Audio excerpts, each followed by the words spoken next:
the biggest investigation in FBI history. There are more than 1,100 arrests. I sacrificed my dream job to share this information with the American people.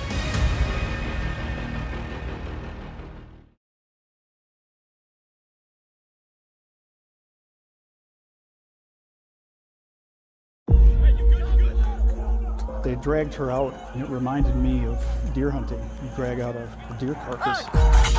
We need more munitions! He was completely out of control. He himself was committing crimes in the process. There's people from all over the nation, from every state. There has been a lot of fraud. He could stop this. At least one person over here is being injured and taken away. Capitol Hill, overtaken by Americans. The story of January 6 changes drastically, depending on who's telling it. The House Select Committee on January 6 has deemed the incident an attack on the American system, comparable to the bombing of Pearl Harbor, or even the terrorist attacks on 9/11. It's being investigated as a potential insurrection that could allegedly incriminate former President Donald Trump. And it's being used domestically to frame a new narrative on domestic extremism. Yet is this narrative really the case? Imagine if the American people actually saw just what happened to Roseanne Boylan and these officers who keep portraying themselves as heroes that day. He fires at her and strikes her in the left shoulder. It's a failure not only of training, but it's also a failure of bystandership and supervision.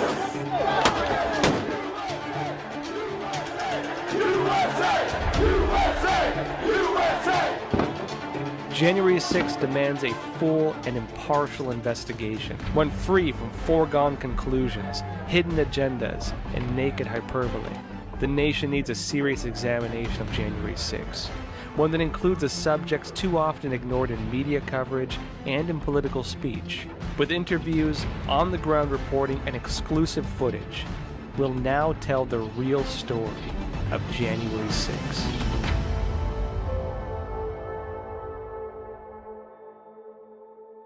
Yeah, we're on the ellipse now. We'll meet you soon. Good stuff. Thank you.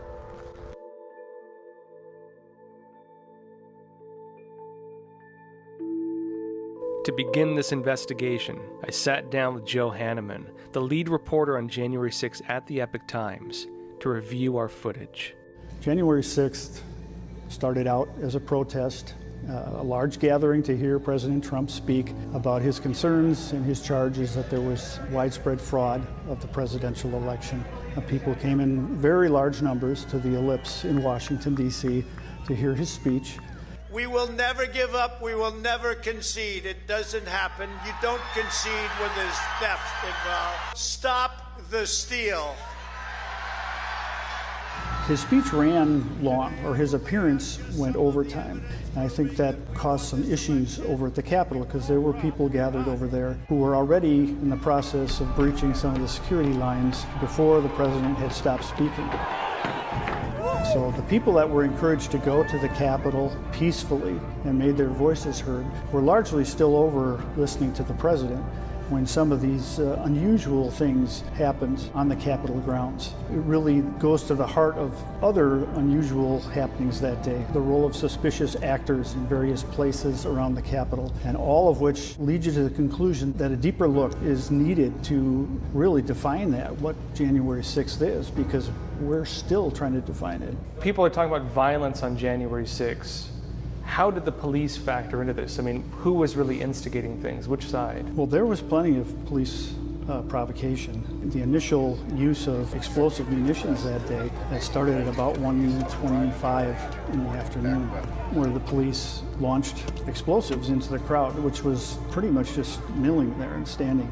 And these were very loud, deafening. And some of them had projectiles, hard plastic pellets that rained down, and some had tear gas in them. But when they landed in the middle, they caused injuries, and they got a very angry response. That was a large crowd. From what I saw, there was quite a few older people in that crowd, and they fired munitions even far to the back, people that wouldn't have known what was going on up front. So this created an atmosphere that I think percolated through the rest of the day, and they continued firing into this crowd well over an hour using those, what I would call heavy munitions. So I don't know what their strategy was in using munitions, which they had said they were not going to use the less than lethal force munitions and things like that on January 6th. Were the actions of the Capitol Police out of line? Were there violations in use of force? And what are the legalities of this? We spoke with Stan Keffard, one of the nation's top experts on police use of force and one of the top-rated expert witnesses in court cases on crowd control. Keffard has 42 years of law enforcement experience, including as security director for the 1984 Summer Olympics in Los Angeles.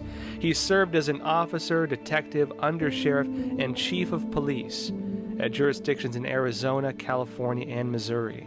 He has testified more than 350 times in federal, state, and tribal courts.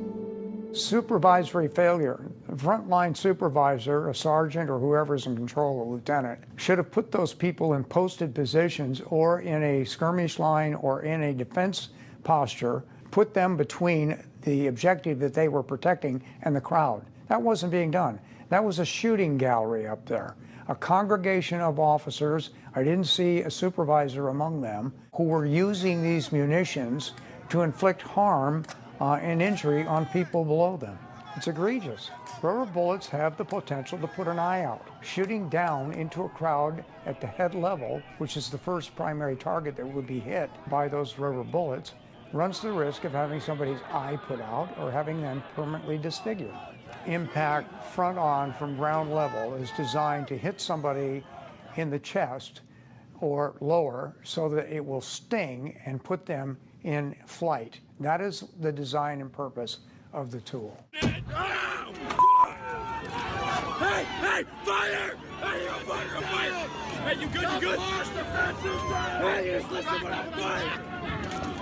These are people who largely support police law and order, back the blue, so they did not understand why they're being fired upon. These were throughout the crowd, so there was definitely a stirring the pot effect, and eventually it did come to a boil in certain areas.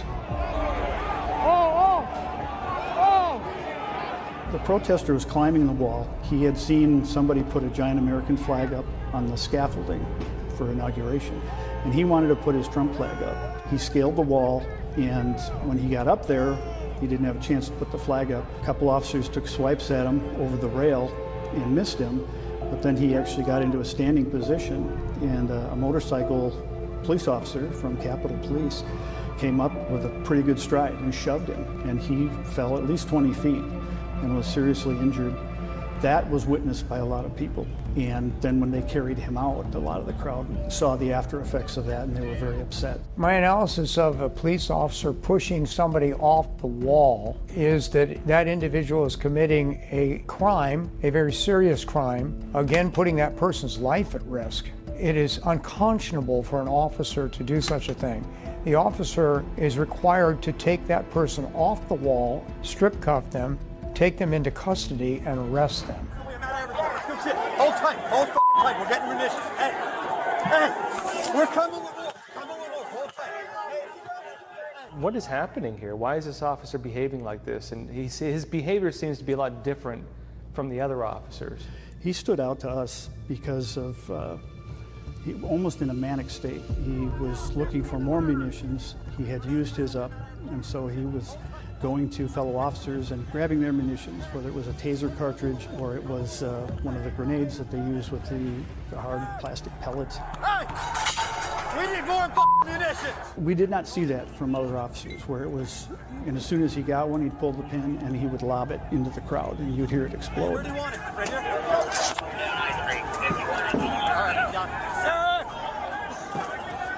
He was completely out of control. A supervisor should have stopped him, got him out of that area, and he himself was committing crimes in the process. 3 ECD deployments. I got another taser. If you tase somebody, you're obligated to cuff them, now that you've neutralized them, arrest them, and that's not what he was doing. He was using those devices to punish people, not to arrest them, and that is unconscionable. Hey, Rich. Yeah. Put him in the scaffolding. Just go. Just shoot.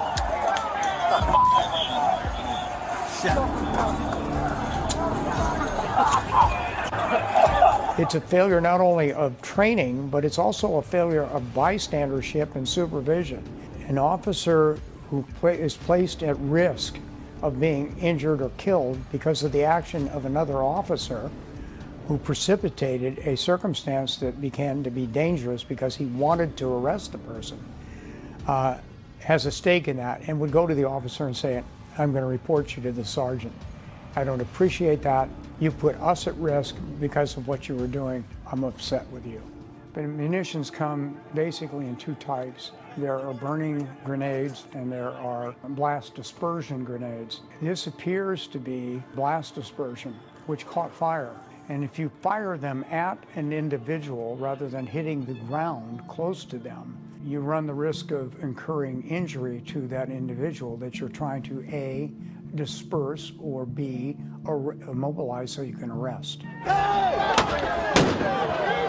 If you do, that explosion at a face level could blind a person, it could deafen them for life, it could do both. And that was what was depicted here in this film script. There is no tactical reason at all. This is something that is, you're showing intent by shooting at that level. It was also evident to me that the crowd was angry. The one-finger salute that was being given by that activist was a clear indication that they were mad. So what you've done is you've constructively created a problem that you started out to disperse or arrest people with. You have contradicted what your mission was in the first instance, which was to disperse that crowd, get them back because the chemical munitions were having effect on them, and not to do something that is, in my mind, sadistic and wrong, just wrong. Do we know anything about this incident where the bomb goes off in the crowd that this officer threw? Well, I'm not sure that particular grenade, if we know what the result was, but others, they fell in amidst two gentlemen who fairly shortly after had cardiac events. One, I believe, was a stroke, the other was a heart attack. That loud of a retort in, certainly can't say that medically triggered it, but a stimulus like that, to anybody that's got a bad heart, those fellows both dropped pretty quickly and they were carried out and both of them eventually died. You may have a person who has a condition that could evoke a reaction on their part that would be detrimental to their health. I'm not going to say that that's what happened here. I'm not a medical expert. I don't know. But I think it more probable than not that this precipitated what happened. The closer the density of the crowd, the more problematic the use of these tools is in terms of a number of things. There have been panic reactions on compacted crowds resulted in trampling, deaths and injuries that occur. It's designed to get people to disperse, but in doing it with a compacted crowd, there isn't really that much maneuverability to disperse. And so it is a consideration that the commander should review before using this type of grenade. And if he determines that that is a danger because of the compacted nature of the crowd, a burning dispersion grenade would be a better tool because the gas is coming. It's not an explosion that causes the micro-pulverized particles to be embedded in people. One of them may have been struck by a projectile. A witness did report that, was struck in the side of the head, but they were in very close proximity, so they would have certainly felt the concussion. They may have even felt the heat, and certainly any of the gas that came off of it. And the response was very quick. I mean, within a few seconds, the first fellow was down and he was without a pulse, and they never did bring him back. The autopsy ruled it as a natural death because these fellows had history of heart disease, but it did not go into contributing factors. And the families were not surprised about the heart attack because of the health conditions, but you cannot ignore the timing. Again, it raises troubling questions that really haven't been answered.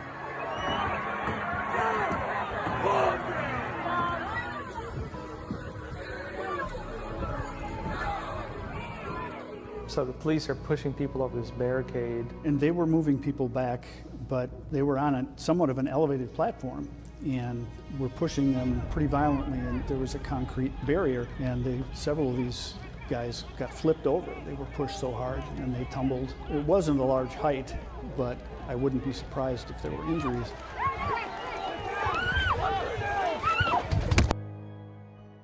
It kind of shocks the senses to see it, because this wasn't just calmly shoving people back with riot shields or whatever. These were, well, it kind of looked like a bar fight. It's very disorganized, as you can see, that they're throwing punches, they're striking people with batons, and even one going to do Did they grab someone? Who did they grab here? That's the fellow who was tased. And So they tased this guy and dragged him in? And then dragged him in, yep. What's depicted here is a police mob confronting a mob and fighting with them using techniques and tactics that they're not authorized to use, that they were not taught and trained to use. Their policies and procedures of any agency that I'm aware of does not include such thing as doing a front snap kick to an individual that you've chased away from the area, that was responded to later by the crowd doing the same tactic, a front snap kick to the officers. You've created a one-on-one contest. This is not a karate match. This is a situation where you're obligated and duty-bound to disperse the crowd and to move them back or arrest those who stay there. That's not what was done. There was a severe beating of a woman named Victoria White. What do we know about her case? Well, Victoria White from Rochester, Minnesota, with the crowd had come up to the tunnel entrance, and she says she had been pushed in by the momentum of the crowd. And she ended up being trapped against one of the walls. And fairly short time after she got in there, she was attacked by a police officer, a supervisor from the Metro DC Police Department. And it went on for maybe 5 minutes. She was struck nearly 40 times in the head and face. When the first blow came to my head by a metal baton, it was really bad. And I remember trying to keep myself up because I was scared I would be trampled. Originally, I thought I just got hit like 3 times on the head, but it wasn't until I saw the video that I realized like how bad it was. Getting the tunnel, I remember trying to keep myself up because I was scared I was gonna be trampled. And I remember saying to the officer, "You took an oath to the Constitution," and he called me the B word, and that's when I got one of the hardest blows that I can remember. The head is a sphere, and what happens when you strike a spherical object with a blunted object, at least resistance, and glances off the head? That's a possibility. The second thing is you can hit them flush and kill them. If your intent was to kill them, you should have been using a firearm, not a baton. So it fails tactically to use a baton to attempt to use it as a disabling force option. The baton is registered as a less than lethal tool. It is a tool like tear gas. It is a tool like the taser. It is a tool like using your hands to subdue the person so that you can handcuff them and take them into custody. An officer striking her with an overhand blow approximately 10 times to her body, which she was protecting herself by putting her hands up to avoid the blows. Clearly a defensive position, not an attack position. She was also punched in the face with a closed fist by the same officer. I believe it was 5 times. She suffered a fairly severe beating, and the video is pretty graphic. They were taking her back through the tunnel to detain her. So it was near the doors, the entrance to the Capitol. She is in the midst of a circle of police, and she's kind of getting jostled back and forth. I know at some point my shoes started to come off, and I was falling backwards, and my coat around my waist slipped down, and then I don't know. And then I know at one point I felt like I was falling backwards, then being pushed between officers, like ping-ponged.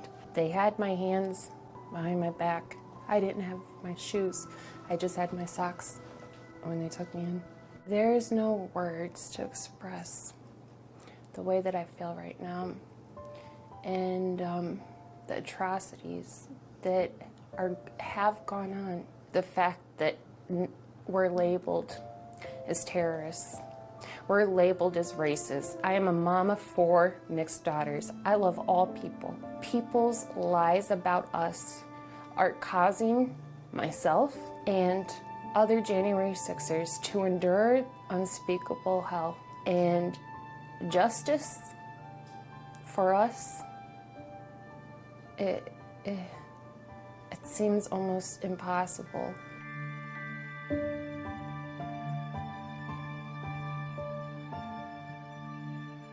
Phrases that would populate news sites all day and for months to come were repeated in near uniform.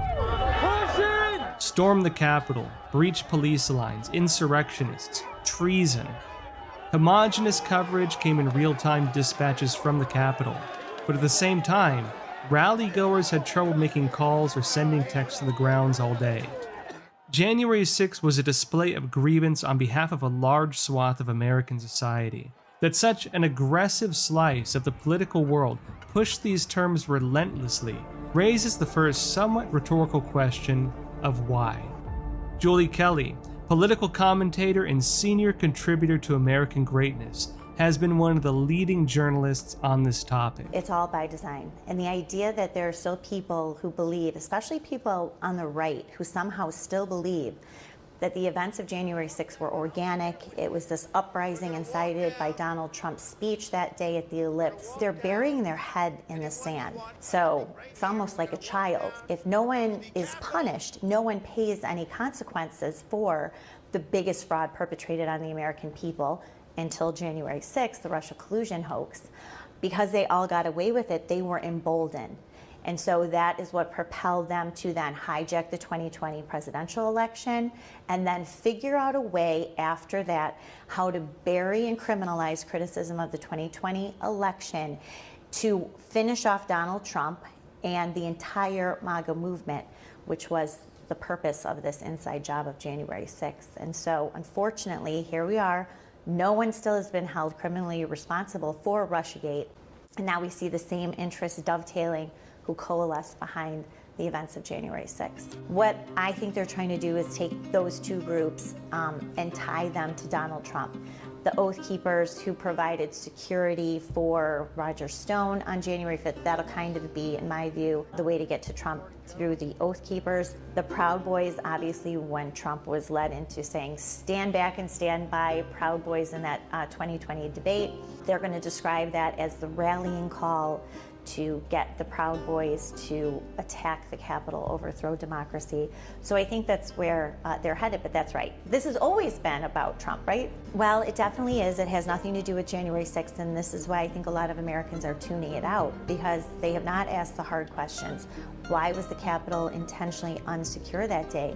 Why did Nancy Pelosi and Mitch McConnell, Sergeant-at-Arms, the people who are responsible for securing the Capitol, not Donald Trump, the Capitol Police Board, which included those two men, Paul Irving and Michael Stenger, why did they repeatedly reject pleas from Stephen Sund, the ex-Capitol Police Chief, for extra help that day? Even as the chaos unfolded on January 6th, they still denied deploying the National Guardsmen, which of course Trump had already offered. In December, I think I said it was a setup.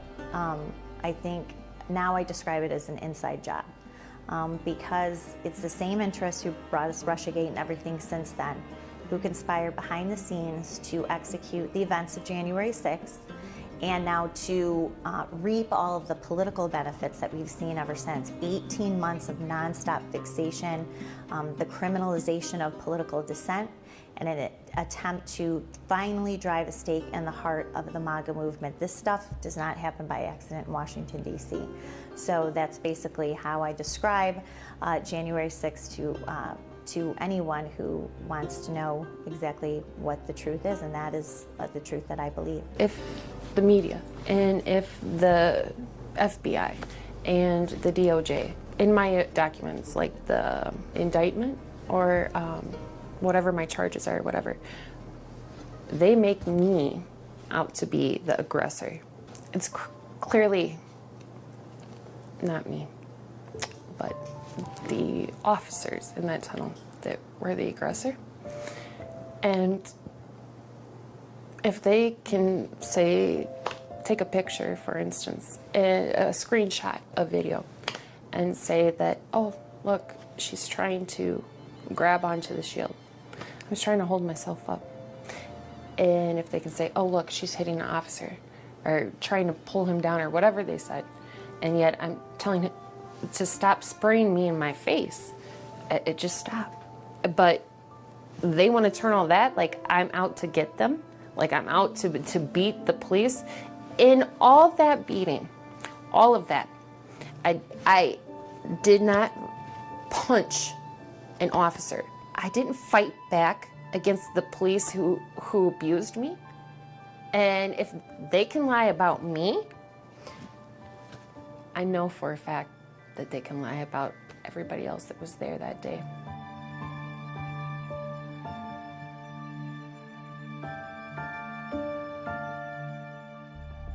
Before the smoke of tear gas had cleared the Capitol, the decision was made at the highest levels of government to hunt down everyone who was at the Capitol on January 6.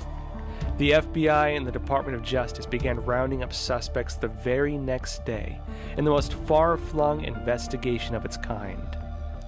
Many suspects experienced the full SWAT treatment as federal tactical teams in armored vehicles prowled through suburban neighborhoods. Front doors were blown off and flashbangs tossed inside. Family members were greeted with the laser sights of M4 carbines trained on their bodies. Even children were handcuffed as agents sorted out who was who. Some 850 people have been arrested for primarily misdemeanor charges, such as entering and remaining in a restricted building, and even parading, demonstrating, or picketing in a Capitol building. Some defendants were denied bail and still sit behind bars. To be charged even with trespassing meant being shunned by the community as traitors or insurrectionists. Some were fired for their jobs, based only on allegations. For one of the defendants, Matthew Perna, the pressure was too much. He pled guilty to a felony charge of obstructing Congress, and also misdemeanor charges. For these, he was facing over 20 years in prison, and he decided to end his own life. His aunt, Jerry Perna, said the charges that led to his death were unjustified. The way they're going after people is absolutely insane. And then on the other hand, on the other side of the coin, you have people committing crimes, blatantly robbing and looting stores in California and places, and they're not even being arrested. You can steal up to $900 and not even be arrested, but you can't walk into the Capitol, the People's House, with police saying, come on in. Nothing about this is normal. I don't put anything past them at this point. I don't. They're out for blood, and they're getting it. They appear to be winning. I believe with Matt and with many other of the J6ers, I believe that this DOJ jumped the gun on these felony charges with many of them.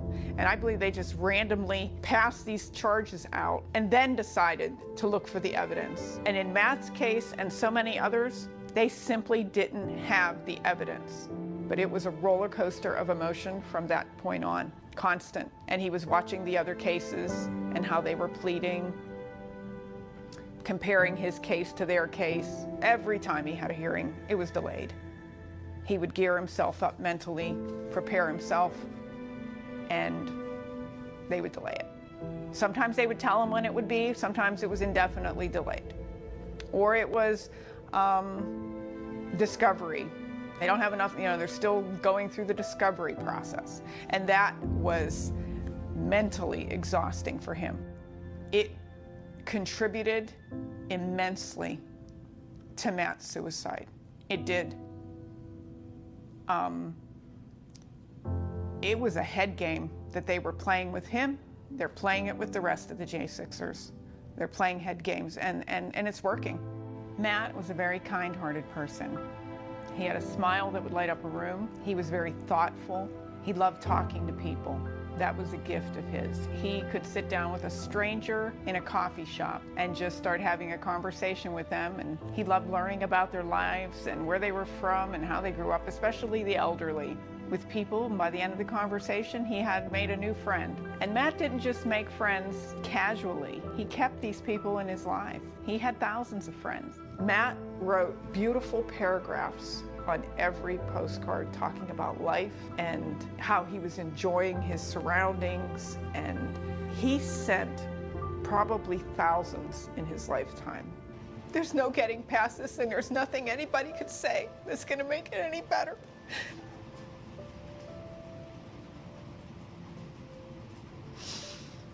We miss him so much. And we will forever be heartbroken. Many of the defendants from January 6 are still awaiting trial, and many have been held in continuous solitary confinement, a form of incarceration deemed by the ACLU as a human rights abuse. Epoch Times reporter and host of Facts Matter, Roman Balmakov, spoke with January 6 prisoner Jake Lang over the phone to learn about their conditions. I'm in solitary confinement over here. So in D.C. and in Alexandria, I've been in solitary confinement. Right now I'm in administrative segregation, it's called, and they won't let me go to general population because they want to torture me into trying to take some kind of decade-long plea deal. 108 months is the most recent plea deal I was offered. A decade in prison for saving lives and defending the Constitution. It's cruel and unusual punishment, and it's specifically because they want to send a signal out to the rest of the Americans. If you ever dare to stand for your Constitution and for your civil liberties, that we will call you domestic terrorists, we'll drag you away from your home and your family and your community, we will put you in deplorable conditions, torture you into ridiculous plea deals, and meanwhile drag your name through the mud throughout all mainstream media and call you white supremacist and all these domestic terrorists and violent insurrectionists and all this ridiculous nonsense. They're using us to pre-punish us before trial and to send a signal out to the American people that any resistance that you have to tyranny will be treated as I'm being treated right now. And so that's why I believe that they're torturing us, January 6ers. Were the FBI raids warranted? Is it justified that many defendants have been held in solitary confinement while awaiting trial? Are the long prison sentences, mainly for non-violent crimes, reasonable? This would depend on what actually took place, and just how much of a threat the crowd actually was. Now, on the Trump side, we do know there was some violence. How significant was the violence on the Trump side? Well, it certainly can't be denied. Some of the locales where there was some instigation, but there was clearly enough trouble from Trump supporters because it's caught on security video where things were hurled at the police. Pieces of furniture, a 16-foot aluminum ladder they tried to use as a battering ram. Where does a 16-foot aluminum ladder come from on the Capitol grounds during a protest? Never quite figured that one out. You saw mops and whisk brooms and office desk drawers, large plastic garbage cans, and a stereo speaker, a fairly heavy one, hurled in at the police. We do know that normal riots often have projectiles thrown. We've seen BLM and Antifa riots with firebombs, Molotov cocktails, of course, bricks, other objects like that. Was there anything that severe at this protest? There were no incendiaries thrown. They did arrest a fellow who had brought Molotov cocktails up within a block of the Capitol, but then didn't do anything with them. So of all the Trump supporters, what was the worst thing that we saw of violence on behalf of the Trump side? There was a line of police that were below a concrete barrier, and they were climbing over. The police were moving out and climbing over.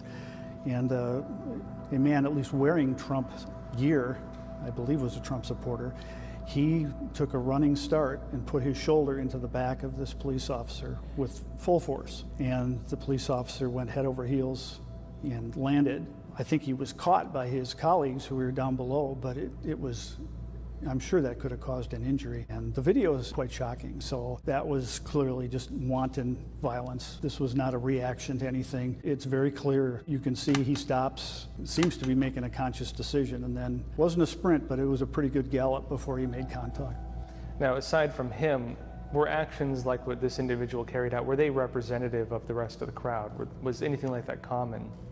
No, I don't believe so. I think your typical rally goer that day, even the ones that went over to the Capitol, were more curious than anything. Now, certainly enough of them got riled up when you're having projectiles fired into your midst, but that particular incident, you did not see a large number of those things, and I believe they have arrested all of the people, because it's pretty easy to spot because when those things are done on video. So, but I think overall it was a small percentage of the people that were there, which is why you were hearing people saying, "I was there and I didn't see any of this stuff." Of course, violence on January 6th was not limited to just fighting and riot control.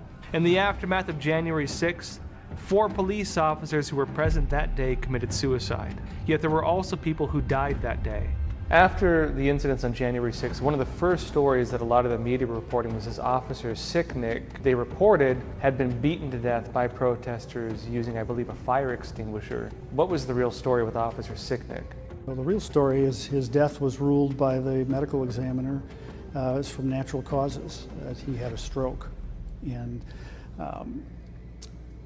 there was no fire extinguisher thrown at his head. But we continue to hear this used even in prosecutions, and our own president over this recent weekend at a commencement said the rioters killed 2 police on January 6th. They're saying 2 police now. Who's the other police officer? We'd have to ask him. But these things just keep being repeated. We've even seen this brought up in court hearings. And a couple times we've had defense attorneys speak up and say, "Whoa, wait a minute, that's not true." 4 people died January 6th. They were all Trump supporters. Officer Sicknick died the next day, and his case was not a result of being struck with any object. So just to review then, 5 deaths total from January 6th. Officer Sicknick appeared to die afterwards from health complications. We know Ashley Babbitt was shot and killed. Roseanne Boyland appeared to have died during the incident, although it was ruled as amphetamines. And then 2 individuals who had heart attacks or strokes. It appears that it was triggered very likely by munitions that officers had used against them. It certainly could have been. I mean, they were close enough that would be a concern. The worst thing that happened that day was the execution of Ashley Babbitt at near point blank range by Lieutenant Michael Byrd, who was exonerated in any alleged investigation, and the deaths of 3 other Trump supporters, Benjamin Phillips, Kevin Greason, and Roseanne Boyland, who died, all 3 of them, very likely due to excessive police force that day. That's another thing the January 6th committee and the DOJ are completely burying, so to speak. U.S. Capitol Police Lieutenant Michael Byrd, who was off to Ashley's left when she climbed into the window. And he was fairly tight into the wall. Would have been difficult to see that he was there. And he has spoken publicly that he warned her, he yelled at her to stop. You cannot hear that on any of the audio. It would be arguably very difficult because the crowd noise coming from that hallway, it was a din, it was very loud. But he had his gun trained on her. As soon as he appears in the frame in the video, it's not just is drawn and he's in shooting stance. And then he advances forward and lunges, and then he fires at her and strikes her in the left shoulder. In the speaker's lobby, which is a fairly large space with marble columns, behind one of the columns that was probably 15, 20 feet from where Lieutenant Byrd was, there was another officer who at almost the same instant as Lieutenant Byrd drew his weapon into firing position. So he had trained on Ashley Babbitt coming through the window. Did not fire as far as we know.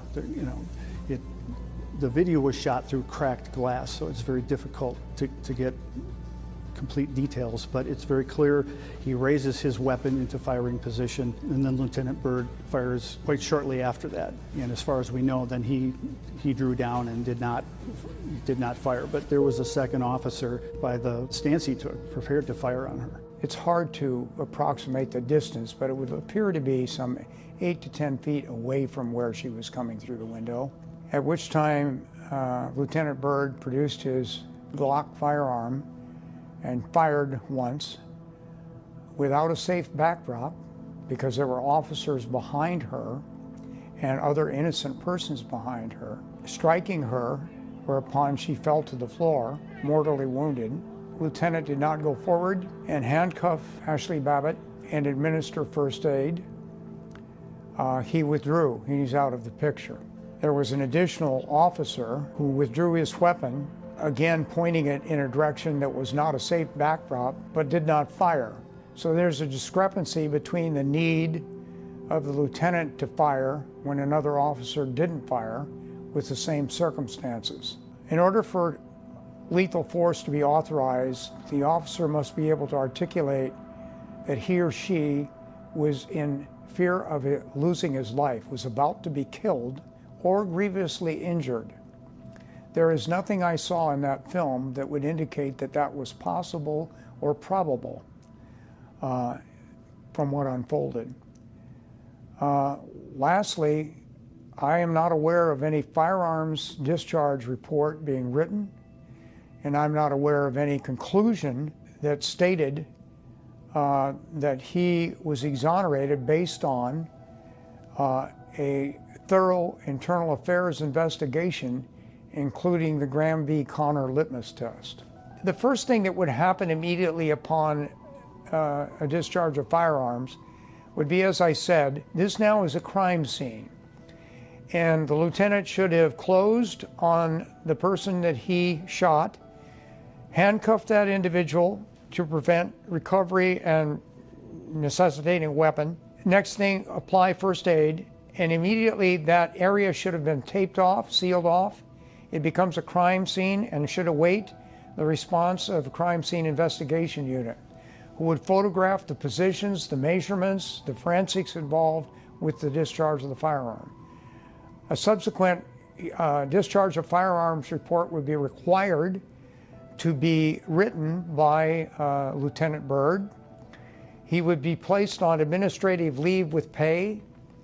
His badge and ID card and firearm would be taken, and an internal affairs investigation would begin. Investigation is concluded, that would go to the office of the chief of police, who would make a disposition in the case that he as the chief, would have to make. I was shocked that the Department of Justice issued a 3-paragraph response to this horrific event, based on the fact that they included in their language the Graham v. Connor litmus test, which is objective reasonableness. Clearly, in any way, this was not objectively reasonable. And to use that language in defense of Lieutenant Byrd shows a conscious disregard for the facts as to how they came to that conclusion. Lieutenant Byrd's refusal to be interviewed after requesting his lawyer, which never occurred. Are you willing to give us a statement today? I would prefer to have a lawyer present under the information that you just provided. That is perfectly understandable, and I will not ask you to provide a statement today. I will ask you that when you do secure counsel, you have my business card, my contact information on them. If you have them reach out to me to arrange for you to provide a statement when appropriate. Yes, sir. He has a duty and a responsibility to be lie-bargered, the department to lie-barger him, which requires that he answer their questions in an internal affairs investigation or face termination for refusing to answer. He has no right to withhold an answer. My conclusion was that based on what I saw and observed in the video clip, that Ashley Babbitt was murdered. She was shot and killed under color of authority by an officer who violated not only the law but his oath and committed an arrestable offense.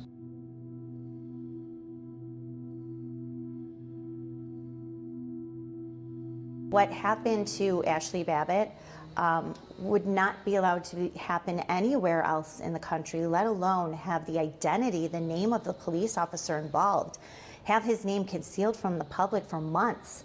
That just never happens. Another case of the media working with Congress to protect people who, you know, are guilty of a crime. Everyone's seen the video, I think, where Ashley Babbitt was shot, but what's not paid attention to is how she got through this window and exactly what happened.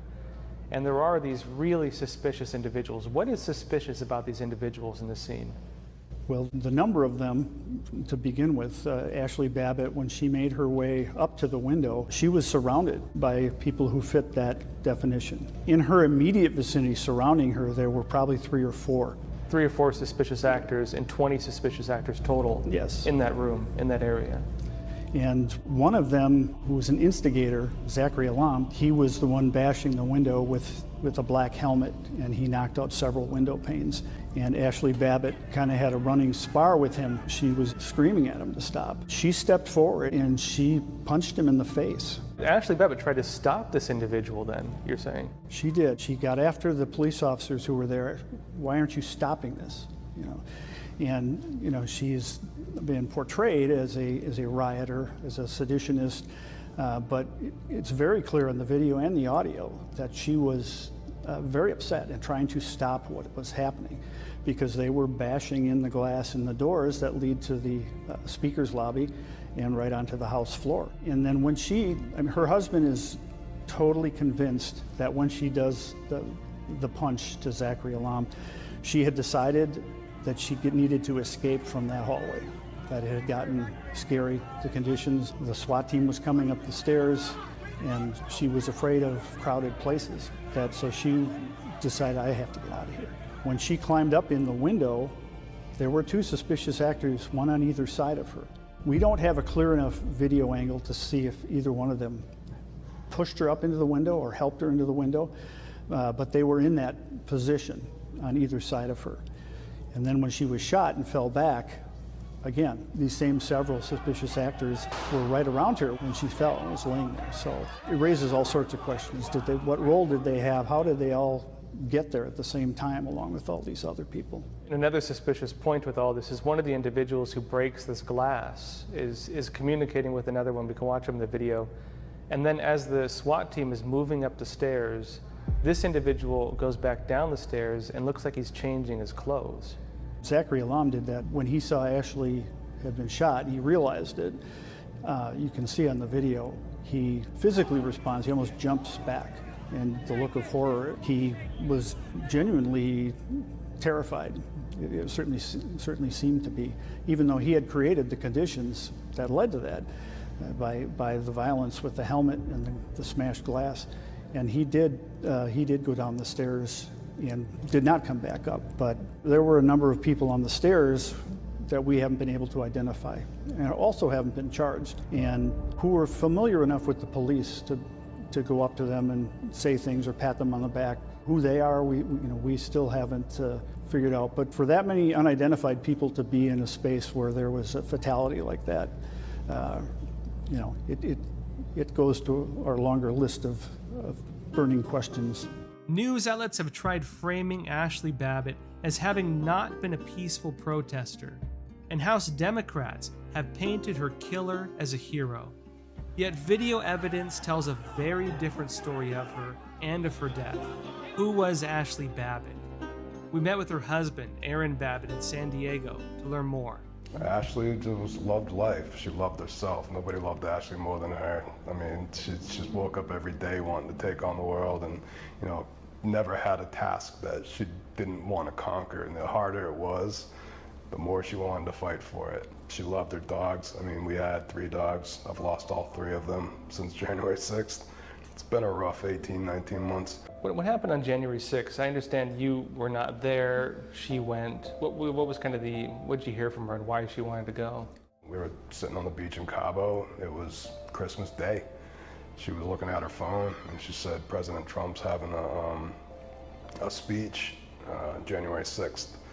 And I really think I want to go, because it might be the last time I get to hear him talk, or at least, for another 4 years. And I kind of shrugged it off, laughed it off, because, we had already been on vacation. We shut our business down for 2 weeks between Christmas and New Year's. But when Ashley has her mindset on something, she's going to do it, and that's the relationship we had. We always wanted the other to do what made them happy. Yeah, so why did you decide not to go as well? I mean, we have a business. I was not political at that point. The Aaron sitting in front of you on January 5th is completely different Aaron sitting in front of you now. I was just well over politics. That was more her thing. And obviously, I voted and supported for President Trump, and I will again, but it just wasn't my thing. She was having the best day of her life, and you could see that. She put on a Facebook Live video of her walking down the inaugural path on the way to the Capitol, and she specifically says that I just got to see President Trump speak, and I can tell you, as big of a fan she was and a supporter, that she would never leave until he was fully out of sight. Now, did you receive any messages from her when she was in the Capitol building? Yeah, I mean, I got a couple texts, but it was just, I'm inside the Capitol, and I was looking at like, what? And I turned my TV on real quick. Everybody was inside the House chamber just going about their own business, and I remember taking a picture of my TV and going, they don't look very concerned. When the news that she was shot came out, what was your reaction? I watched it live. I was watching it happen. I had to, out here in California, we were still heavily locked down for COVID. I had to make a gym reservation, and I had a short day that day, so I got home at like 11:30 our time.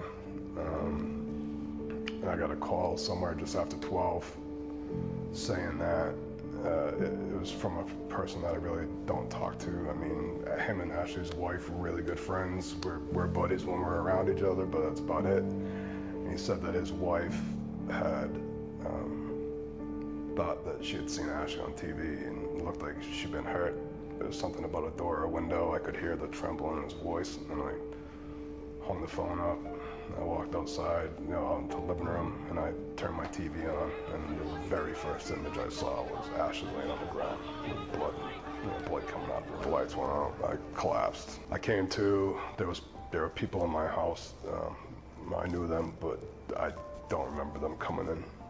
At that point, I mean, my life really just changed forever. I mean, my phone started ringing, and I'm, thinking, hey, I'm getting info now. And it's, hey, this is so-and-so from this TV station in San Diego. You're not who I want to talk to. I'm trying to find out what happened to my wife, and I have to answer these phone calls. I was bound to the same use of force continuum that those police are in DC. I worked at a security and nuclear power plant. I knew the steps. I could spit them out verbatim when I was working there. And so I knew that it was a bad shoot, and I knew immediately, like, hey, something really, really bad just happened from what I saw. But it was probably a span of like a month that I was just terrified. I didn't want to watch it again. What I had seen, it just was so traumatic. I didn't want to watch it happen again. But then I'd like run into random people that I knew, grown men, customers, and they'd just be sobbing on my shoulder, and I'm like, I don't think I've really seen it all in its entirety. So I had to make that jump into basically watching and looking at every picture that no husband should ever have to look at, but I had to, because I had to harden my skin, I had to thicken my skin over it. So I got to the point to where I rip the Band-Aid off every morning. I'll search Ashley's name on Twitter, I'll read all the bad stuff. Whoever wants to put a picture up, I've already seen it, so I do that, and it got me to the point to where nobody can rock me. Nobody's gonna say it to my face. They're not gonna, it's just how it is. Ashley Babbitt was the only person confirmed to have been killed on January 6, but another death also has video evidence suggesting that DC Metropolitan Police may have played a role. That of Roseanne Boyland. Roseanne Boyland was part of a crowd that had gathered in the tunnel entrance on the Lower West Terrace. It was one of the entrances to the Capitol, and the police, in trying to drive the people out, unleashed some sort of chemical irritant that appeared to displace the oxygen. The witnesses described feeling that the oxygen had been sucked out of the air and they couldn't breathe. Because people could not draw a breath in, they very quickly went unconscious. And Roseanne was one of the first to fall right at the tunnel entrance. She went down. A number of people who continued to push out landed on top of her. In almost an instant, she was under 5 or 6 people deep.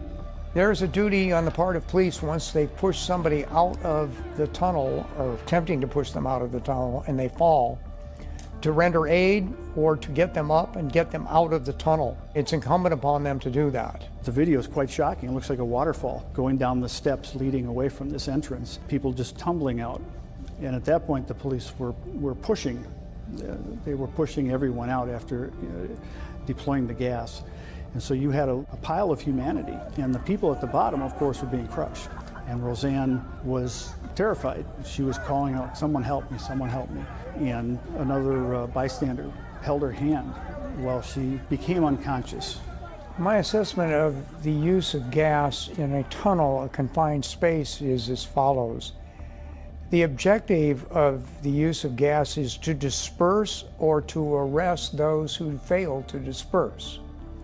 In a confined space like a tunnel, when you discharge gas, you suck up the oxygen. You cause a panic reaction, which is increased breathing, which ingestion of gas causes pain and problems that cause people to pass out. So Roseanne's trapped under these people. She collapsed when, the air had been sucked out of the room by some kind of chemical irritant. How did the police react to her? The crowd, and many, many people in it, were begging police to help. They were pointing down to Roseanne on the ground, saying, "We have someone down. She needs help, please." One gentleman, "Please save her, please, please." And the reaction was silence. There was no reaction, and if there was any, it was one of the officers kicked a couple of fairly large gentlemen in the hindquarters and kicked them on top of her. So she had more people land on her after that. I saw individuals who were screaming for assistance to be given to her, that she was dying. "Please save a life." Those kinds of comments. I saw one individual who was struck with a baton and bleeding, who was screaming for help to be rendered to her, and nothing was forthcoming from law enforcement. The crowd was desperate. It's not fun to watch somebody die, and they knew she was in mortal peril. And when their entreaties were ignored, it turned to anger. Now we have this video footage of Roseanne Boyland being beaten by police. At what stage did this take place? Well, she had been down possibly 5 minutes, and there was a battle going on at the front of the police line because people appeared to be trying to protect her. And one of the officers, who was just new up to the front of the line, she had just come up, she attacked one of the protesters, or she struck him, in the arm, and struck him again and missed. And then, inexplicably, she turned her physical assault on Roseanne Boyland, who had been unconscious for some time. In analyzing the film, I saw a police officer from DC Metro with a stick, that was a walking stick, strike a downed Roseanne Boyland 3 times. I was horrified, twice in the head and once in the chest. We don't train officers to hit people in the head with a blunt object. It's to be avoided. We teach other targets, arms, legs, things like that. Moreover, we don't teach officers, are not trained to strike a downed person. My conclusion in reviewing the officers' behavior was that they were untrained, they were not properly equipped, they were not properly commanded and supervised, and that they did a reactive, fear-struck, or anger-struck tactics where they punished people rather than arresting or dispersing them. It is definitely a crime that was committed by Officer Morris when she struck a downed person. What she should have done is, again, handcuffed the individual and rendered first aid. Yes, it's assault under color of authority with intent to do great bodily harm. She was seriously attempting to injure Roseanne Boyland by striking her when she was in a down position and unconscious. The officer tried to continue, but she was swinging so hard the stick flew out of her hand, so she had lost her weapon. And then a colleague of hers behind her pulled her back into the Capitol itself. And the entreaties for Roseanne continued. A gentleman stepped up, was holding a medical crutch, an aluminum crutch, to basically block police. He started out his role in this by asking people to pray. And you can see this on video. He turns around and is shouting at people to stop and pray because he thought people were dying, and indeed, that's what turned out to be the case. In a short while after that, he is at the front line, this crutch just flies in from off camera, lands at his feet. So he ended up picking that up. He said, I'd try to make myself as big as possible to be a barrier between the police and the crowd. And as he did this, some of the bystanders pulled Roseanne down the steps and started CPR. I mean, he's charged with multiple counts, but in the media and even in his own extended family, he got pretty widespread condemnation. You know, he was labeled as an insurrectionist in that he was assaulting the police. You can look at that video and you can draw other conclusions, but his input was key. He was widely condemned. Short time after, Luke Coffey held the crutch up and the bystanders tried doing CPR. They picked her up and set her down right in front of the police. You watch the video and it almost seemed to be like, here is a person in need of help, help her. And eventually an officer did step forward and grabbed her by the foot, but they dragged her out, and it reminded me of deer hunting. You drag out a deer carcass, and you know, her arms went up over her head. She lost a good bit of her clothing in this process, but they pulled her into the Capitol. Then she did receive emergency care, and I think heroic care. The officers that were inside didn't hesitate. Unfortunately, we're pretty sure she was deceased by that time, but that did give that family great comfort to see that not all the officers were indifferent to what was going on with her. Imagine if the American people actually saw just what happened to Roseanne Boylan and these officers who keep portraying themselves as heroes that day when they were the villains. And I've said this over and over. The people who acted most violently on January 6th were Capitol and DC Metro Police. People don't want to hear that. I think that's why you have so many men who are at the mouth of that tunnel trying to protect her and others who were on the ground, others who are being beaten by police officers. That's why you have so many of those men under pretrial detention orders trying to torture them into plea deals, because they don't want trials and they don't want the evidence of what happened in that tunnel to come out at trial. And so I think that's why you've got at least 6 or 7 men who were there, who were hitting police officers. I mean, that is a fact. But when you see law enforcement, when you see thugs disguised as police officers, you can defend yourself and others around you. And the fact that even the video that most of the public and certainly the media has seen, that they have not questioned why those police officers did not stop what they were doing, clear an area and attempt to resuscitate her, help her, or get her out of that crowd, that they dragged her back through the tunnel, and I've heard descriptions of what she looked like being dragged through that tunnel. Again, that's why they don't want the surveillance video released, right? I mean, you have thousands of hours of it. The DC medical examiner ruled it was accidental and ascribed it to amphetamine intoxication. She had had a prescription for Adderall for ADHD, which she had been on for probably 10 years. It was a drug she was certainly used to, and there was no indication she had any distress up until the point she fell, but that was his finding. And the family, the Boylan family, immediately felt they needed to challenge that. And they did hire their own pathologist to review the autopsy.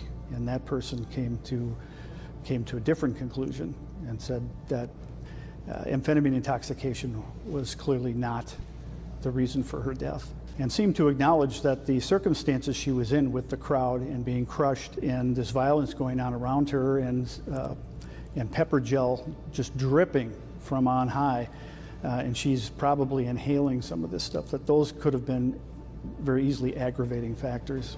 Video footage of protesters fighting with police at the doors of the Capitol building have been among the more common scenes used by media outlets, trying to paint the protesters as violent. Yet the full context of that scene is often left out. When the video evidence is shown in its full context, it's clear the crowd is trying to rescue Roseanne Boylan as police beat her unconscious body. To get the deeper context of the crowd and what took place, we met with Luke Coffey, the man who pushed the police back using a crutch, which then allowed other protesters to pull Roseanne from the tunnel. I was walking back to the hotel and I was approached by 3 different men, kind of younger guys, that were running away from the Capitol and were basically telling people that we need patriots at the Capitol. There are people dying inside. We need patriots. But I thought it was strange because they were running away from the Capitol and we were still at least a mile probably away. I was prodded at that point by the Lord really I wanted to go up there to the front and try to stop the chaos and confusion and whatever was going on. I didn't know anything at this point. So initially when they approached me, I felt it stood out as a very strange occurrence that they were trying to get people to go up there, and why were they running away from it? It was bizarre, really. And I had a friend that is I would consider a conspiracy theorist by nature, and he warned me that there could be a false flag incident that day. Be very careful. And that's immediately what I thought, that these gentlemen were trying to escalate, provocateurs that were working to get people up there. I heard the Holy Spirit speak to me and say, go up and to the front and pray. And it was very clear voice. I think there are three voices in our head: our own, the Holy Spirit, if you know Jesus, and demonic spirits that can influence you. I know it was not my own voice, and it was the Lord that very much told me, and I felt it was a prodding in my heart to go up there, regardless of the risk, and just pray and pray for peace. As I was walking up there, I felt like there were saints, that were making eye contact, going out of their way to make eye contact with me. And this is a crowd of 20 to 30,000 people, but it was certain people that were just still and peaceful and just they'd give me a little nod or just make eye contact with me. And the eyes are the window of the soul, and it was something incredible that really has stood out to me, and I haven't told a lot of people. It was an overcast day for the most part, but the clouds opened up and I did see these strips of paper coming down. They were verses that encouraged me to continue on, and I don't think other people saw them, and I know I wasn't hallucinating, but it was prodding me to continue on. And again, people can think I'm nuts, but until you experience these things, you may be a doubter. So when I saw the verses coming down, it only solidified what God had told me to go up there. They were at several points, the crowd was out there singing Amazing Grace. It was a picturesque experience I felt like God gave me a glimpse of heaven in this chaos and confusion that was going around. Was this beautiful, peaceful thing happening, which I know was a gift, and it was truly incredible, and that's what led me to go up to the West Side Terrace. When I went up there, they started deploying the tear gas. People started falling backwards on top of each other and were trying to get away because they couldn't breathe from the tear gas. I saw multiple women that I tried to help that were on the bottom of 3 to 4 people piled deep, and I was, with no success, was able to pull them out. So at that point, I went to the crowd and was saying, we got to stop this. We got to pray. Roseanne was one of the people I saw up at the top of the steps that I was trying to help out, along with several other women that were underneath, and people were screaming out that they couldn't breathe, and it was very traumatic. The gas made everybody freak out and cause more chaos, and so everyone had fallen on top of each other, and so I went up to the front telling them, everyone stop and pray, because I really believed people were gonna die. I thought people were gonna perish underneath that crowd, because it was just jam-packed.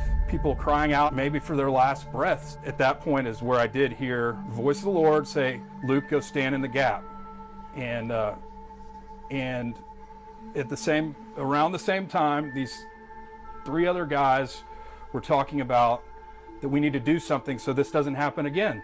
So to de-escalate it, to prevent it from happening again. A couple of these guys were like, I don't want to risk going up there, and one said, I got my family to think of, and I said, I'm single, I'll go up there, and so I tried to walk as peacefully and slowly as I could, and go right up to the line of police, and I didn't know how many there were. I did see that they were swinging, and it was violent, and there were people on both sides swinging. And so I said, stop immediately. Stop, guys, we're all Americans, stop. I was immediately sprayed with pepper spray directly to my face and was being hit as well. So I couldn't see well, obviously, but I looked down and happened to see a crutch that I guess had just flown up there and landed at my feet. And so I was prompted to pick it up and put it over my head. The most peaceful thing I could do is make myself big and try to make a wall between both parties. I don't know if it's audible in the recordings, but I said, in the name of Jesus, Lord, please stop this. And then I turned around and said it to the crowd, stop, everyone stop. And then I was hit in the back, which prompted me to turn around and put the crutch in a defensive manner in front of me.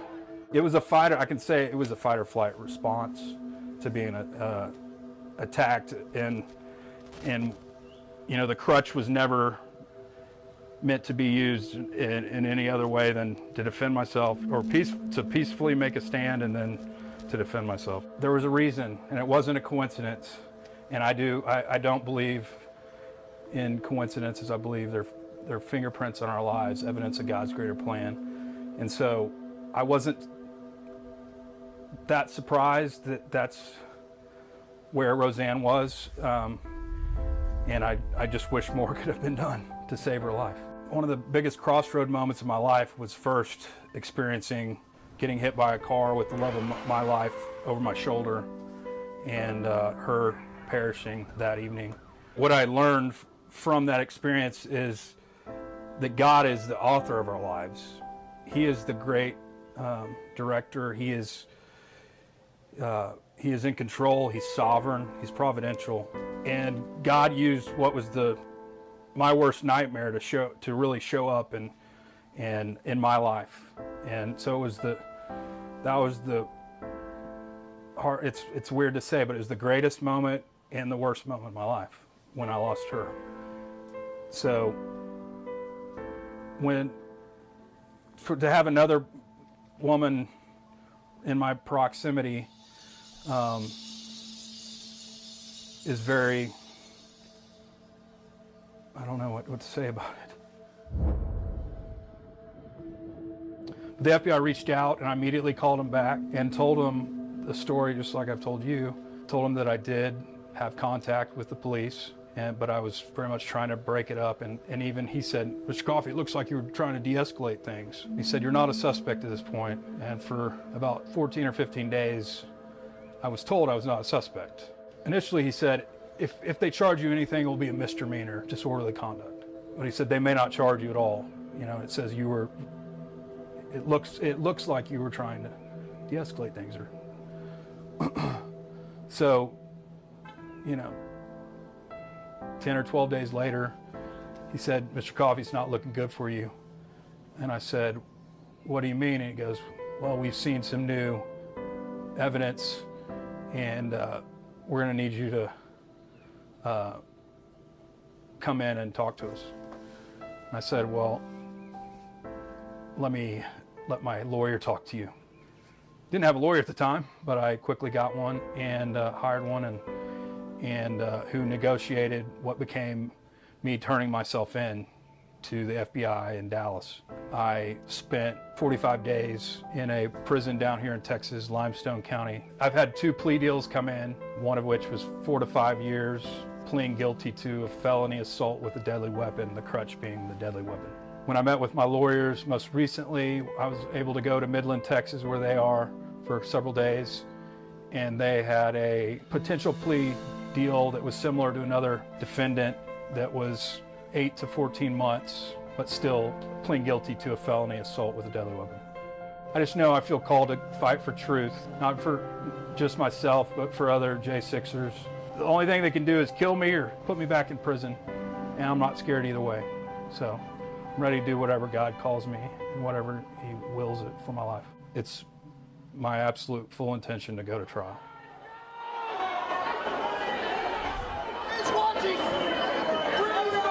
One of the defense attorneys for the Oath Keepers filed a motion that identified 80 what he calls suspicious actors and material witnesses. These are people who have not been arrested or charged or even identified.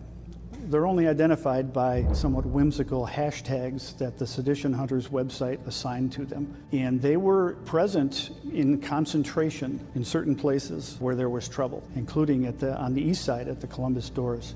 So he went through and he gave them numbers, and you'd see when the police line was breached, the breach point included, it was almost exclusively the suspicious actors. Attorney Brad Geyer, when he filed this motion, and he watched this over months, the video, that a lot of these fellows worked in two-man teams, tactical teams. And then they were also seen later up on the terrace when they were trying to get into the Columbus doors. He raised a big question, which would be exculpatory for a lot of defendants, that if there was anything that was staged, that calls a lot of things into question. And so he's trying to identify those people. He wants to use facial recognition using the government's own databases because these folks are not listed anywhere.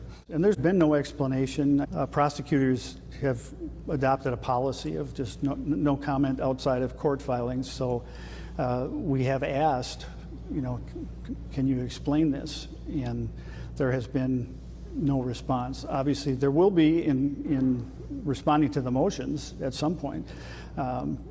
So we don't know and how those folks got there, but compared to people who were charged, and some of them very quickly, some on January 7th of 2021, to have people unidentified, and that large a group that don't even have a name, much less be arrested or charged, that strikes me as very unusual. They were in various places. At the first breach point, in a smaller number, on the east steps leading up to the rotunda, a much larger group, and then there were others that were at the location where Ashley Babbitt was shot. Pretty substantial, more than 20 that we've identified. For the most part, people that have not been arrested or even identified. Some of them are listed on the FBI's most wanted site, but we still don't know who they are.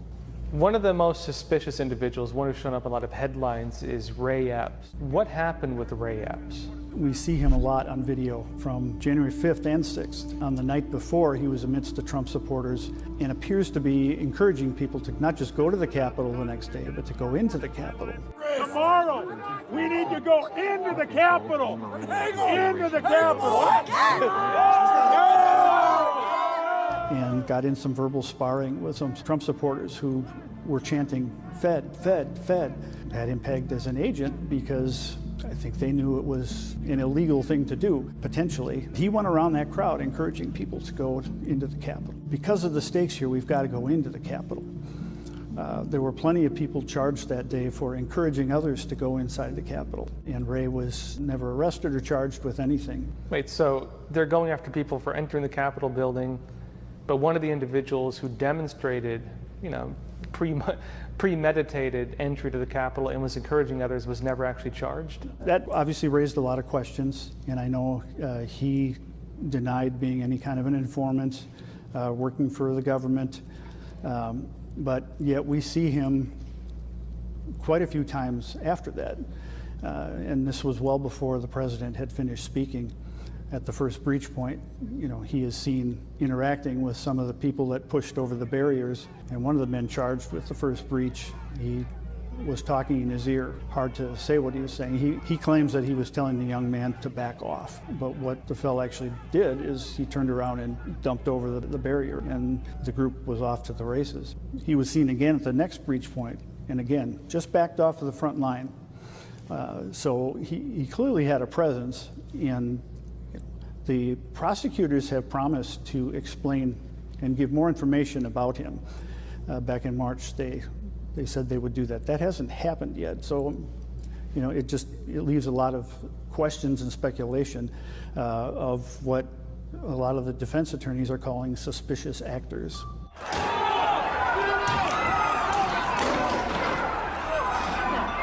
Who is this individual we're looking at in this piece of footage? Well, a radio journalist from Michigan was shooting video that day at the Capitol. What he captured were two, most charitably called suspicious actors, but they are dressed in such a way that led him to believe that they were government agents. And one of them, after the windows had been broken by a protester, it was encouraging people to to pull the rest of the glass out and go inside. Bobby Powell, who was the journalist that had shot it, and he has his camera rolling, he told him that would be illegal and that wouldn't be a good idea. He warned people off not to go into that window, and then he turned his camera around and he caught this agent or suspicious actor pulling a large pane of glass out, this tempered glass. It kind of folds into itself, crunch onto the ground. When he realized he was being filmed, he quickly dropped it. It seems apparent on the video that he did not want to be seen doing what he just did. So he pulled in a protester and started blaming him. He said, "What are you doing breaking that window?" The poor fellow that was being accused didn't know what was going on. And then he gave him a couple of really good shoves and cocked his arm like he was going to punch him. We don't know. His facial image is not on any of the Sedition Hunters sites or the FBI's Most Wanted site, but he clearly was committing criminal damage to property, and he has not been charged. So again, it raises a question of why. Have we not been able to discover his identity because his face was covered and he was wearing dark glasses? Who's the other individual captured in this footage?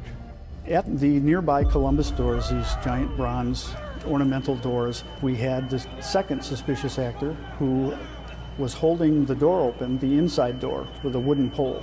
He just stood there and had, it was like a fairly thick wooden dowel holding it open for a pretty good chunk of time. And he was also pushing people into the entryway. In fact, the journalist who shot this said he got a very strong shove. That this guy was hold the line, and was pushing people in. He probably would have been there longer, except he got a dose of tear gas in his face and was put out of commission. And then we don't see him again on that video. But making it easier for people to get into the Capitol and encouraging them with a good shove, again, raises questions about who is this fellow. In addition to this, so the guys trying to push people through, these are captured at the same time by the same journalist. Also, the individual trying to, again, opening the window up is even encouraging people to enter, I believe, as well? Yes. What's he saying? Well, he said, why don't y'all open the rest of it up? Why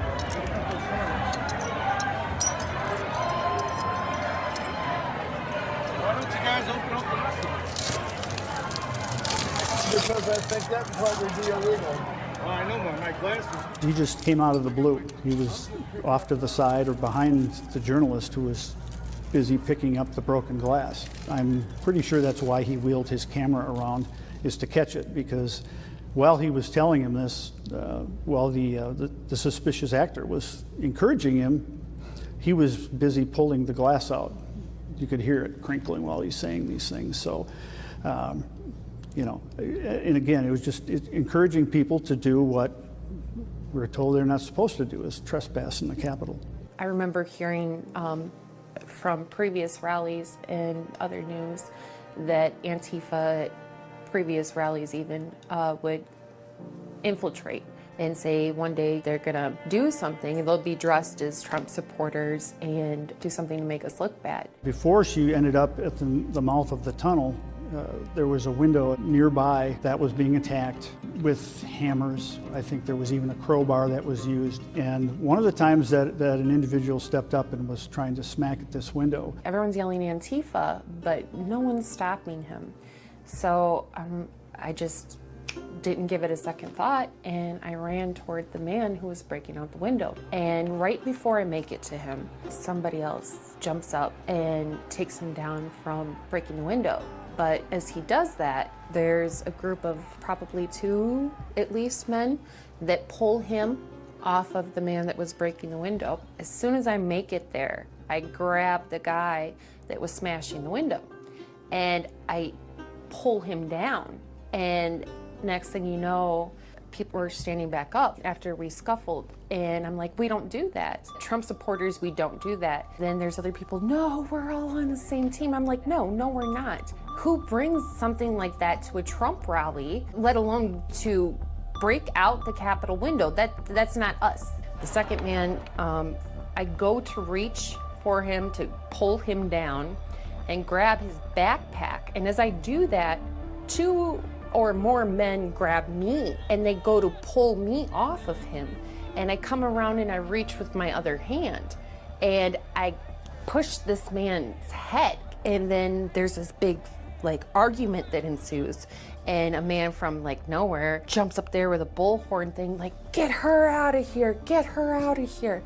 And I felt instantly like they're gonna kill me or do something to me. And I later, I'm just like scared. Some of the biggest names we've heard when it comes to, the violent groups involved in January 6th was the Oath Keepers.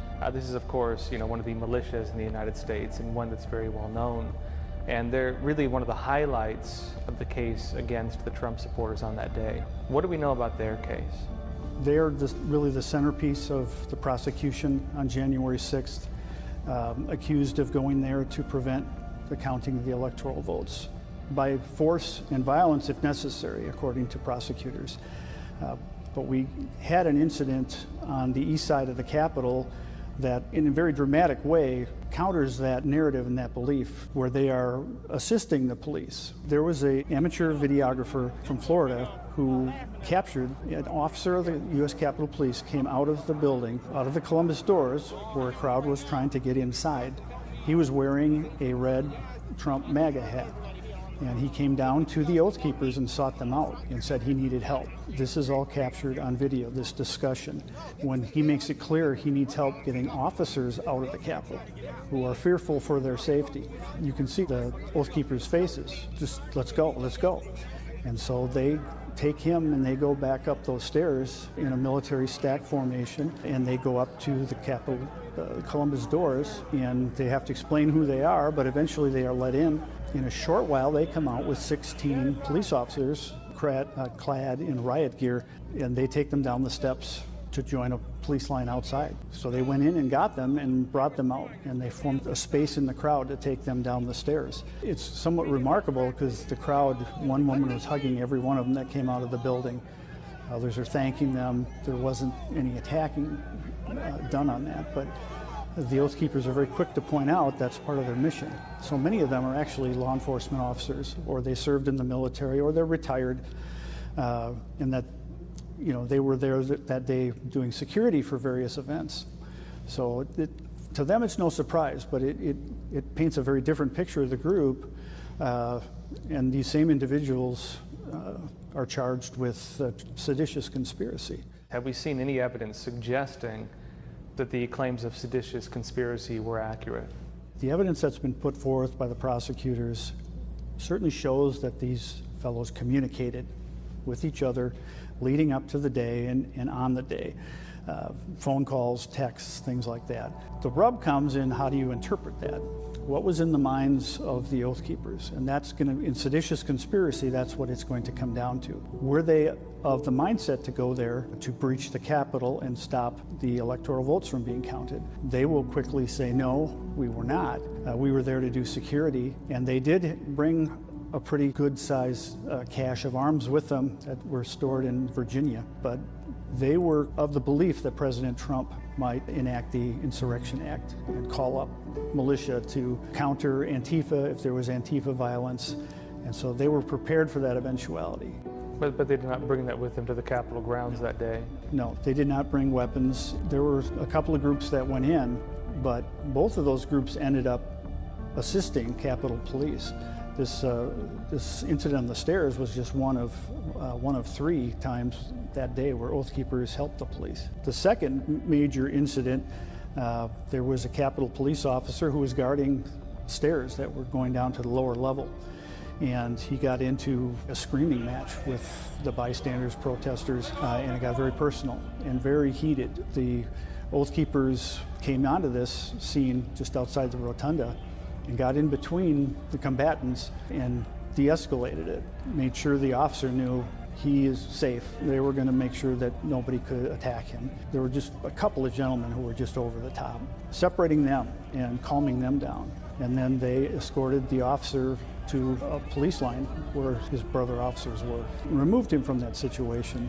Several of the Oath Keepers who were part of that have said they are convinced that was within a few seconds of a shooting. He had an M4 rifle. There is audio footage of some of the back and forth between them, but not with the weapon. I believe he disputes that and minimizes their role in helping, but you can see that they are in between, at least trying to de-escalate. It's against the narrative that has developed against the Oath Keepers. So that's 2 incidents. What was the third incident where they helped the police? There was an incident where they were asked to guard a broken window to keep people from coming in. And I don't think there were a large number of Oath Keepers involved in that. As long as they were asked, they did guard that window. So those were 3 incidents that we know of where they lended assistance. Which does challenge the narrative, again, that they went there with some kind of seditious intent. Capitol Police were either passively allowing people into the Capitol building or were lashing out at the crowd with sometimes extreme violence. Meanwhile, many of the suspicious actors who were key instigators of the crowd were never arrested. These facts raise serious questions over who made the calls on security that day. And more importantly, what was then President Donald Trump's role? Kash Patel was the acting chief of staff at the Pentagon under Trump, and now hosts Kash's Corner with the Epoch Times. On January 6, he was a go-between on communications with Trump and the request for security on January 6. He was called in the January 6 committee to testify on what took place. We met with Kash in Washington to find out who made the calls on security and what happened behind closed doors at the White House. One thing everybody's wondering about January 6 is who was in charge of security that day? Well, that's a great question. And the simple answer is the protection of the Capitol and members of Congress falls to law enforcement.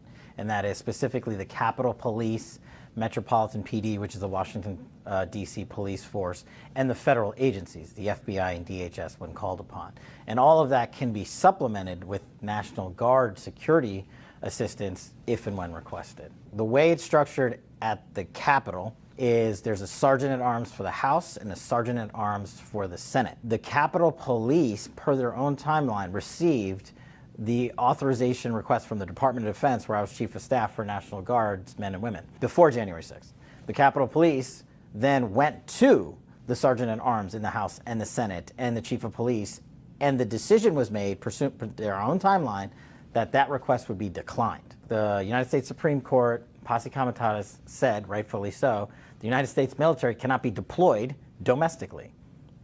That's what local law enforcement and federal law enforcement are for. But they said that this is the whole purpose behind the National Guard, who are not full-time uniformed military officials. They are doctors, lawyers, teachers, husbands, wives, parents, who live in the community and have other full-time jobs, but when called upon are activated to come into the National Guard.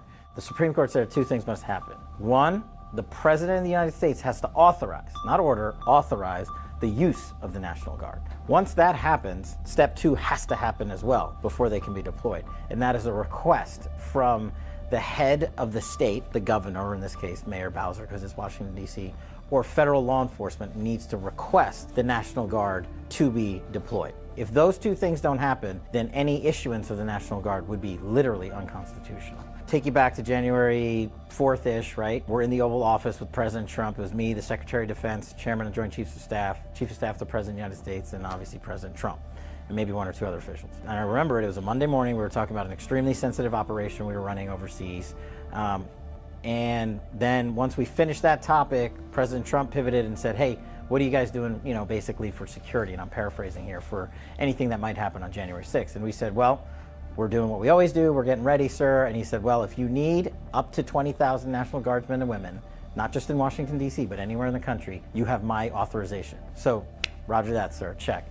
We've got the Commander-in-Chief giving us that authorization that the law requires. So what do? The Department of Defense takes that authorization and goes to Mayor Bowser, literally, and goes to the Capitol Police and says, the President has said this many thousands of National Guardsmen and women are at your disposal, but you need to make the request because the law prohibits us from just deploying them. Mayor Bowser, in writing, pursuant to her own letter that we released from her, sent to the Department of Defense, declined to issue any more National Guardsmen and women in writing on January, I'm guessing now it was 4th or the 5th. The United States Capitol Police timeline now shows definitively what we've been saying the whole time because we knew it was true, that the United States Capitol Police similarly declined. The only thing that we cared about was a chain of command and following the law at DOD. And we were informed by Mayor Bowser, who runs D.C., and by the Capitol Police, who are the federal law enforcement authority here, that no more troops would be necessary. Now, on that note, is it possible they had assessed that the Capitol Police would have been enough? Because they really didn't put down riot police initially either. No. So they seem to have assumed that the Capitol Police, in and of itself, was enough to handle that crowd. Would the Capitol Police normally be able to handle a crowd like that? Not of that size. It's just far too big. As we outlined earlier, what the Capitol Police's main functions are and what their abilities are. They're not the NYPD. There's not 40,000 uniformed cops sitting at the Capitol. That's just not the way it is. Well, the Capitol Police timeline shows that they were looking at things, and now the FBI's information has finally come out that the FBI had information about security concerns before January 6th. As for the rest, Nancy Pelosi and Chuck Schumer and company were calling the Department of Defense, and rightfully so on that day, multiple times. And I remember vividly we were saying, well, once you tell us you want this, we'll turn it on, because we had prepped it so well, and we did exactly that. And then their complaint was, why aren't they here, within the hour? How do you move people across America within the hour? We told you 2 days ago we could have been stationed here and ready to go and hit the easy button, but you said no, and then the law would not allow us to act. Then we were told these same individuals, Chuck Schumer and Nancy Pelosi and company, who, if you remember Lafayette Park, went absolutely apoplectic when the president walked across Lafayette Park with a military officer with a sidearm. These same individuals on January 6th were asking where the tanks were and where the armored personnel carriers were. They wanted to turn downtown Washington, D.C. into downtown Kandahar. It's simply just not the purpose of the National Guard. And it's simply not, you wanted us to have belt-fed machine guns on top of mounted SUVs to do what? Mow down American citizens? They want now, the same people that were concerned about optics before January 6th were politically concerned about optics again, and they wanted that show of force. And we said we would do everything the law permitted us to do, but those weapons of war, literally, would not be deployed in the streets of Washington, D.C.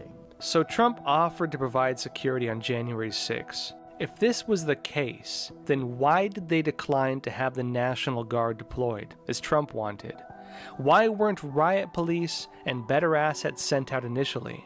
And why would they place this instead on the Capitol Police, who are not equipped or staffed to handle protests of this scale? And even beyond this, at the end of the day, why did they want weapons of war, including tanks and belt-fed machine guns, deployed against American citizens as a way to disperse a protest? The findings raise serious questions on the very people who've given themselves positions to run the investigations. A comprehensive review of evidence suggests that Capitol Police officers flagrantly violated the law in their handling of January 6th. Many of them should face criminal charges. But what does this mean for the other charges that day? Would their behavior of the police officers constitute entrapment? The definition of the crime of entrapment is in whose mind the crime occurred first. If an officer were to do something that he knew would provoke a response that would be arrestable, and if he did that act, that would be the classic definition of entrapment. And he or she would be entrapping the protester to violate the law. If an officer invited somebody into the Capitol building knowing that he was then going to charge them with trespassing, that would be entrapment, yes. From everything that I have looked at in this case, I believe that there was a conscious, if not stated, certainly endorsed and supported reaction on the part of the police to create a circumstance where they could use force and make arrests. And it was born out of what I would characterize as being angry at the protesters for their presence there in their jurisdiction, doing things that they didn't want them to do, being there, not only what they were doing, but who they were. That seemed to be a theme, and it seemed to be evident by their action, behavior, and conduct, which was quite frankly deplorable. The real story of January 6th is not the one that has been largely shown to the public.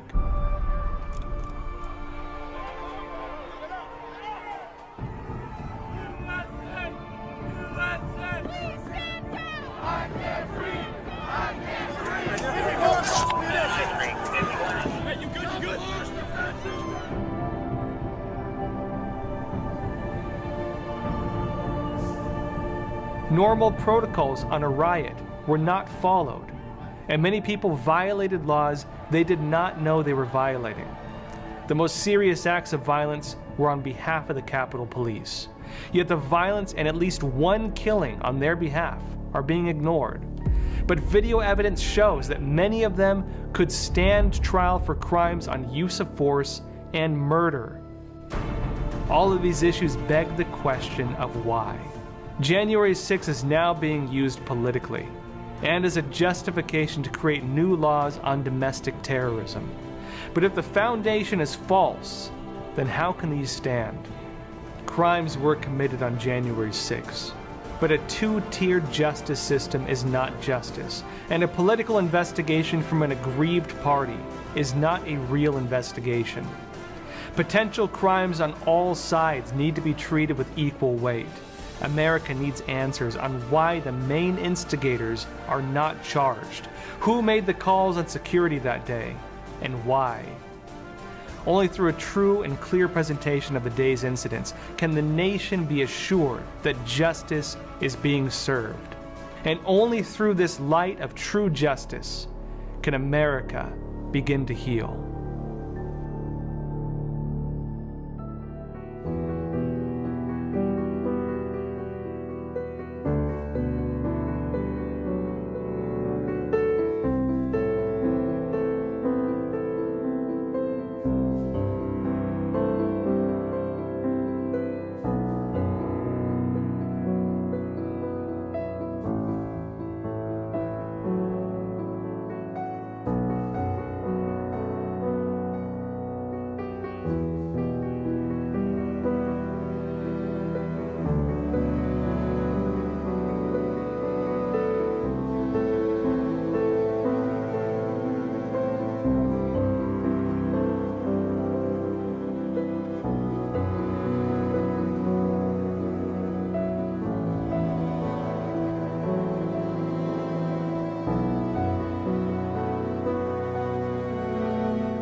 Calling the January 6th investigation the biggest investigation in FBI history. There are more than 1,100 arrests, and they show no signs of slowing down. When you take an oath, you have to abide by it. They're just going to identify you on video, arrest you, and then figure out what the evidence is after that. Those involved must be held accountable. He's an innocent man, and he has been punished for something that he never did. Every day you wake up and you're like, how did I get out of bed today? You have to stay away from the word patriot now because that's a terrorist organization. We interviewed 2 whistleblowers from the FBI.